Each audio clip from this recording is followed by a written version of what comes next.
बिस्मिल्लाहिर्रहमानिर्रहीम। अस्सलाम वालेकुम व्यूअर्स। व्यूअर्स, जैसा कि आप जानते हैं कि हमने ऑब्जेक्ट ओरिएंटेड प्रोग्रामिंग में ये जितने टॉपिक्स हैं ये डिस्कस कर लिए हैं। आज की वीडियो में हम डिस्कस करने वाले हैं शैलो कॉपी कंस्ट्रक्टर, जो कि आपके पास टाइप है किस चीज़ का, कॉपी कंस्ट्रक्टर का। जो कॉपी कंस्ट्रक्टर है उसके बेसिकली आपके पास टू टाइप्स हैं, एक है शैलो कॉपी कंस्ट्रक्टर और दूसरा है डीप कॉपी कंस्ट्रक्टर। आज की वीडियो में हम डिस्कस करने वाले हैं शैलो कॉपी कंस्ट्रक्टर को। व्यूअर्स, शैलो कॉपी कंस्ट्रक्टर का कंसेप्ट क्या है? कॉपी कंस्ट्रक्टर में हम क्या करते हैं? कॉपी कंस्ट्रक्टर में हम एक ऑब्जेक्ट की एग्जैक्ट सेम दूसरी कॉपी बना लेते हैं। ठीक है, तो यहाँ पे लिखा है when we do a copy of some entity to create two or more then two entities. ठीक है, हमारे पास एक ऑब्जेक्ट था, हमने उसकी एक और कॉपी बना ली है, तो अब हमारे पास दो एंटिटीज बन गई हैं। ठीक है, सेम डेटा पड़ा है उनमें। अब हम क्या करने वाले हैं? सपोज अब हम एंटिटी 1 में चेंजेस करने वाले हैं। ठीक है, एक आपके पास ओरिजिनल ऑब्जेक्ट है और एक उसकी कॉपी है। अब अगर हम उस कॉपी में चेंज करेंगे, हम उसमें वेरिएबल्स की या फंक्शंस की वैल्यूज चेंज करेंगे, तो वो चेंजेस ओरिजिनल डेटा में भी, ओरिजिनल ऑब्जेक्ट में भी रिफ्लेक्ट होंगे। तो ये कंसेप्ट है आपके पास शैलो कॉपी कंस्ट्रक्टर का। ठीक है, जबकि हमारे पास डीप कॉपी में ऐसा नहीं होता। वहां पे आप अगर कॉपी में, ऑब्जेक्ट की कॉपी में चेंज करते हैं तो वो ओरिजिनल ऑब्जेक्ट में चेंजेस नहीं होती। ठीक है, शैलो कॉपी में क्या होता है? शैलो कॉपी में सपोज आपके पास, यहाँ पे मैंने एक एग्जांपल प्रोवाइड की है आपको, ऑब्जेक्ट 1 है। ठीक है, आपने इसकी कॉपी बना ली है एग्जैक्ट, दैट इज obj2।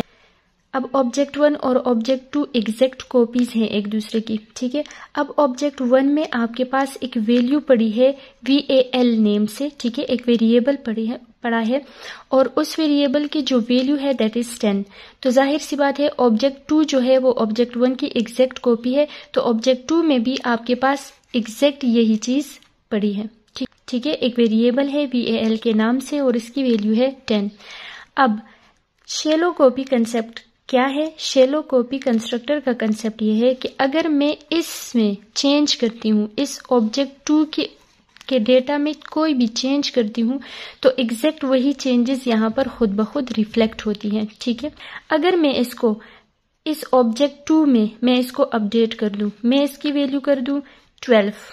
ठीक है, तो अब यहाँ पे 10 नहीं पड़ा, अब यहाँ पर 12 पड़ा है, तो एग्जैक्ट सेम यही चीजें यहाँ पर भी अप्लाई हो जाएंगी ऑटोमेटिकली। ठीक है, अब यहाँ पर भी 10 नहीं होगा, ये भी आपके पास 12 बन जाएगा, क्योंकि ये शैलो कॉपी है। शैलो कॉपी में हमारे पास क्या होता है, अगर आप कॉपी में चेंज करते हैं तो वो ओरिजिनल ऑब्जेक्ट में रिफ्लेक्ट होती है, या फिर अगर आप ओरिजिनल ऑब्जेक्ट में चेंजेस करते हैं तो वो कॉपी में रिफ्लेक्ट होती है। ठीक है, तो किस रिफ्लेक्ट क्यों होती है, एक और पॉइंट आपने जहन में रखना है।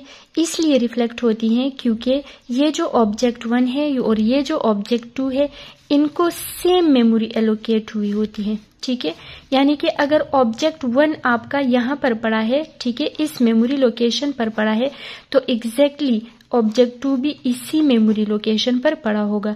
तो जब दोनों ऑब्जेक्ट्स मेमोरी ही सेम शेयर कर रहे हैं, तो फिर आप एक में चेंज करेंगे तो वो ऑटोमेटिकली दूसरे में भी चेंज हो जाएगा। ठीक है, in shallow copy new memory allocation never happens. ठीक है, कि मतलब अगर ऑब्जेक्ट 1 है और इसका मैंने एग्जैक्ट कॉपी बना ली है, तो इस कॉपी को न्यू मेमोरी एलोकेट नहीं होगी। ठीक है, न्यू मेमोरी एलोकेट इसको नहीं होगी, ये एग्जैक्टली इसको यही सेम मेमोरी एलोकेट हो जाएगी। For the other entities and only reference is copy to the other entities. ठीक है, तो जाहिर सी बात है अगर न्यू मेमोरी ही नहीं मिल रही और दोनों एक ही जगह पर लाई कर रहे हैं, तो फिर ये चेंजेस ऑटोमेटिकली रिफ्लेक्ट होंगे। आप ऑब्जेक्ट 2 में चेंज करेंगे, वो ऑब्जेक्ट 1 में भी होते होंगे, और ऑब्जेक्ट 1 में चेंज करेंगे तो वो ऑब्जेक्ट 2 में भी होंगे। ठीक है, तो ये कंसेप्ट है आपके पास शैलो कॉपी का। अभी के लिए इजाजत दें, खुदा हाफिज।